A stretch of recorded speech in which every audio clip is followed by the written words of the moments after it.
자, 톡톡바이오 메가트렌드 시간입니다. 오늘도 국내외 제약 시장의 움직임을 살펴보면서 투자의 기회를 엿볼 텐데 최근에 가장 크게 이 바이오 시장에서 급등하고 있는 기업이 있습니다. 바로 모더나인데요. S&P 500 지수의 편입까지 이루어지게 되면서 모더나의 주가는 얼마나 올랐습니까? 31배 급등을 했습니다.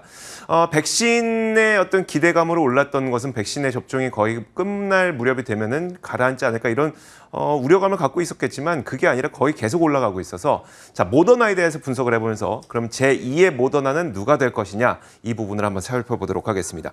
케미컬 에너지 투자자문 차홍선 대표, 강혜경 시장 고문, 조성기 기술 고문 함께하겠습니다. 어서 오세요. 예, 안녕하십니까. 네, 안녕하세요. 자, 일단 차홍선 대표께서 요즘 모더나의 주가 상승을 보면서 어떤 생각을 갖고 계신지 궁금한데요. 예, 모더나가 코로나19 바이러스 백신을 만들기 전까지 매출액이 연간 매출액이 얼마였냐면은 600억이었습니다. 600억이었는 회사가 올해 그러면 연간 매출액이 얼마냐면은 20조 원으로 급상승을 합니다. 그래서 주가가 보시면 알겠지만 약 2년 동안에 주가가 지금 31배나 이렇게 상승하는 이제 기염을 토했는데요. 그래서 보면은 이런 겁니다. 여기 이제 우리 대한민국 국민들 투자자분들이 중에서 모더나를 모르시는 분은 없잖아요. 그래서 가장 유명한 주식인데 이게 보면 이런 겁니다. 신약 개발이라는 거는 결국은 매출액으로 일어난다는 거죠. 근데 이제 과거의 신약은 한 8년의 시간이 걸렸는데 이번에는 조금 긴급한 상황이었기 때문에 굉장히 개발도 빨랐고 매출액 올라오는 속도도 굉장히 빨랐다 이렇게 보시면 될 거예요. 그래도 결국은 요지는 결국은 매출액이다. 그래서 600억 하던 회사가 코로나19 때문에 연간 매출액이 20조가 되면서 시가총액이 170조 원이 됐고 2년 동안에 31배가 상승했다. 그래서 요약하면 우리 이제 앵커님께서도 말씀해 주셨는데 저희들은 향후에 그럼 어떤 주식이 이렇게 모더나를 따라갈 수 있을까? 그러니까 그 가능성이 있는 기업은 뭘까를 봤을 때 저희들은 한 5개 정도로 꽂아를 봐요. 그래서 보면은 지금도 보면은 코로나19 바이러스가 재확산되고 있습니다. 그래서 전 세계적으로 보면 80만 명 수준이고요. 미국 같은 경우는 한 15만 명 수준인데 저희들 같은 경우는 어떻게 보고 있냐면은 백신 쪽에서는 어떻게 보냐면 두 가지 기업들. 바이오엔텍 저희들 이게 그림 같은 경우는 코로나 확진자수입니다. 그래서 전 세계적으로 보면 이렇게 푸른색이 전 세계인데 한 80만 명으로 다시 올라가고 있고, 그다음 미국 같은 경우는 지금 현재 15만 명으로 밑에 주황색인데 그렇게 올라가고 있습니다. 그래서 백신 쪽에는 어떤 기업을 보고 있냐면은 저희들은 파이자가 아직도 덜 반영됐다. 올해 백신 매출액이 거의 30조 원 나올 거라고 봐요. 근데 지금 현재 밸류에이션 상으로도 화이자가 좀 저평가돼 있고 이렇기 때문에 저희들이 관심 있게 봐야 된다. 그리고 초창기 때도 오늘 방송에서도 말씀해 주셨지만 노바백스입니다. 노바백스가 4Q로 허가가 지연됐지만 내년 매출액이 백신 매출액이 5조 원으로 보고 있습니다. 그래서 지금 현재 모더나를 보면 특징적인 게 동행하는 특징이 있더라. 매출액이 놓으면서 시가총액이 올라가는 특징이 있고 지금 재확산 추세에 있고 전 세계가 백신이 78억 명이 맞아야 되는데 지금 얼마 맞았냐면 22억 명 맞았습니다. 약 30%입니다. 그래서 제가 볼 때는 한 45에서 50%까지 맞을 때까지는 제가 볼 때는 이렇게 모더나 같은 형태가 조금 주목을 받을 거다 이렇게 보고 있고 또 동일한 논리로 매출액이 발생할 거 지금은 왈가왈부 설왕설래가 있지만 알츠하이머 치매 쪽에서 보면은 바이오젠이라든지 그다음에 릴리라든지 조금 중소형제 변동성 큽니다. 가사바 사이언스라든지 이런 쪽. 왜냐하면 바이오젠 같은 경우가 내년까지 EPS 그로스가 꾸준히 올라갈 거로 이렇게 보고 있습니다. 그래서 바이오젠이라든지 릴리라든지 가사바 사이언스 이런 쪽을 주의 깊게 보면 이런 모더나 같은 이런 유형을 잡아낼 수 있을 거다 이렇게 보고 있습니다. 알겠습니다. 자, 결국은 이제 백신 기업은 매출이 얼마나 늘어나느냐가 주가랑 직결된다는 이야기인데, 자, 그럼 앞으로의 모더나의 매출은 더 늘어나겠죠, 강혜경 고문님? 네, 일단 2분기 실적을 보게 되면은 약 4조, 2분기 약 한 4조 5천억 이 정도 이상 이렇게 매출액이 나왔는데요. 그러면 이제 연간으로 어느 정도 될 것이냐 했을 때 코로나19 이제 이 백신이 그 시장에서 바라보는 거는 약 14조 원에서 21조 원 사이로 올해 매출액이 될 것 같다 이렇게 봅니다. 그러니까 약 한 20조 원은 되지 않을까 이렇게 좀 보여지고요. 그리고 그럼 내년에 2022년도에는 어떻게 되냐? 그러니까 올해보다는 또 좀 상승해서 좀 올라갈 것으로 시장에서는 좀 내다보고 있습니다.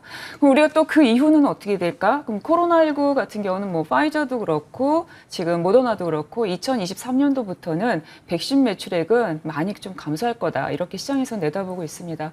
그럼 더 향후 더 길게 내다봤을 때 이 모더나는 어떻게 될 것이냐 전망을 좀 보자 하면 현재 진행하고 있는 임상에 대한 파이프라인을 좀 분석하는 게 좀 필요합니다. 그럼 뭘 하고 있느냐 봤을 때 크게 두 파트로 나눌 수가 있는데요. 첫 번째는 감염병 하고 관련된 게 있고요. 하나는 mRNA 기술을 이용한 게 있습니다. 큰 파트로 이제 첫 번째 감염병은 뭐 독감이나 아니면 지카, 에볼라, HIV 바이러스에 대한 이 감염병 치료제를 개발하고 있고요. 그 다음에 mRNA 기술을 이용한 데 있어서는 면역 항암제, 그리고 면역 치료제, 그리고 심장질환이나 희귀질환 쪽으로 이 개발을 하고 있습니다. 그래서 이런 게 매출액이 어떻게 되는지 좀 보면 좋겠다 이렇게 보여집니다. 알겠습니다. 자, 그렇다면은 그 모더나의 31배에 이어서 제2의 모더나가 될 기업. 앞서 이제 차홍선 대표가 언급해주긴 하셨거든요. 그 5개 기업 가운데 어떤 기업들을 좀 볼까요? 예, 크게 이제 조금 여기서도 이제 좀 두 파트로 좀 나눠볼까요? 백신을 이제 모더나처럼 개발한 파이자와 노바백스, 그리고 알츠하이머 치료제 관련해서는 바이오젠, 일라릴리, 그리고 까사바 사이언스를 좀 주목하는 게 좋겠다 이렇게 보여지는데요. 첫 번째 백신을 개발한 기업입니다. 모더나가 이제 계속 그 매출액이 증가하는 걸 지금 해서 주가 상승까지 같이 보셨는데, 파이자 같은 경우도 올해 그 백신 매출액만 보면 올해 지금 분기 실적 발표할 때마다 연 매출액은 지금 상승으로 계속 조정이 되고 있습니다. 그래서 올해 백신 매출액만 약 38조 원, 그리고 연간 매출액을 보면 약 84조 원이 파이자 이제 매출액이 좀 예상이 되고요. 그리고 백신만 보게 되면은 그 이후에 이제 28조 원, 11조 원 이런 식으로 백신 매출액은 좀 낮아질 것으로 시장에서 이제 좀 보고 있습니다. 그러니까 이제 매출액을 따라서 좀 보는 게 좋겠다 이렇게 보여지는 거고요. 노바백스는 오늘 이제 뭐 뉴스도 전하셨지만 노바백스 같은 경우는 원래 3분기에 미국의 그 허가 신청을 받으려고 했는데 4분기로 연기됐습니다. 그럼 오늘 아침에 이제 이 인사이트가 뭐죠? 매출액이 좀 따라줘야 된다라는 거잖아요. 네. 그러면 노바백스는 오히려 4분기로 됐으니까 이 추이를 좀 보면서 관심을 갖는 게 좋겠다 이렇게 보여지는 거고요.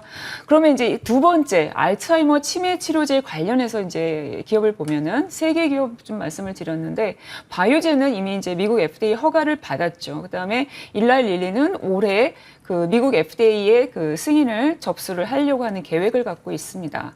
그리고 까사바 사이언스 같은 경우는 9개월 동안에 그 알츠하이머 치매 환자를 대상으로 하는 임상을 발표하면서 주가가 계속 좀 상승 모드로 좀 가고 있는데요. 바이오젠 같은 경우는 매출액에 있어서 이제 좀 확인하셔야 될 것은 내년에 미국에서 보험 적용이 어떤 식으로 날 거냐에 따라서 매출액은 좀 변동이 될 것으로 보여집니다. 그래서 이런 부분들 매출액이 어떻게 변화할 수 있는지 각 기업에 대한 거를 좀 보시는 게 좋고요. 바이오젠뿐만이 아니라 일라릴리도 파이자도 기존에 그 판매를 하고 있는 의약품을 가지고 있는 제약회사들 같은 경우는 앞으로 이제 성장 동력도 좋지만 기존의 매출액이 기존 제품 매출액이 어떻게 될 것이냐, 그 다음에 지금 연구하고 있는 임상, 이 결과들이 어떻게 날 것이냐, 이런 것들을 꾸준하게 좀 점검하시는 작업이 좀 필요합니다. 알겠습니다. 그러니까 세 분이 워낙 연구를 많이 하시다 보니까 이렇게 하는 거죠. 그러니까 지금까지 발생하고 있는 매출은 감소할 가능성이 있지만 앞으로 준비하고 있는 파이프라인의 매출을 예상해 보니까 이 감소를 상쇄하고라도 더 성장할 수 있다. 이런 정도의 결론을 내리신 것 같습니다.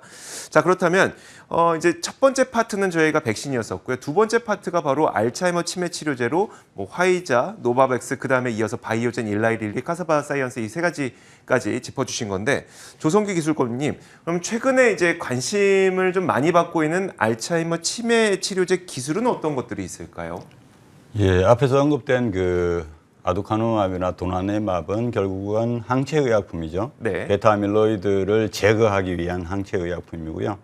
최근에 이제 그 국제 컨퍼런스에서 발표된 것들 중에서 보면은 그거하고는 조금 다른 메커니즘. 그러니까 베타 아밀로이드가 생기면 이것이 이제 신경세포를 결국은 죽이는 도구로 작용하는데 그 작용하는 메커니즘의 초반 부분을 붙잡아줘서 결국은 신경세포를 보호하고 신경신호 전달을 좀 촉진해서 결국은 개선시킨다. 이런 원리인데요. 조금 더 들여다보면 이제 신경세포 막 안쪽에 그 플라민 A라는 단백질이 있는데 이것이 이제 잘 지지를 해줘야지 신경세포가 튼튼한데 이것이 이제 베타 아밀로이드 때문에 이제 변형이 일어납니다. 네. 요 변형 단계를 붙잡아주는 이제 시뮤필람이라는 약물을 개발했고 그것을 가지고 이제 이번에 국제 컨퍼런스에서 임상 이상 중간 결과를 발표했는데 네. 9개월 투약했더니 결국은 인지 기능 개선도 오히려 개선하고 지난번에 우리가 도나네맙이나 발표할 때 보면은 인지 기능이 나빠지는데 네. 그것을 슬로잉 한다 그랬잖아요. 맞아요. 네. 슬로잉이라고 표현했는데 여기서는 임프루브먼트라고 했어요. 그러니까 나빠지는데 오히려 베이스라인보다 초기보다 오히려 개선된다. 네. 오히려 좋아진다. 이런 식으로 표현을 했고요.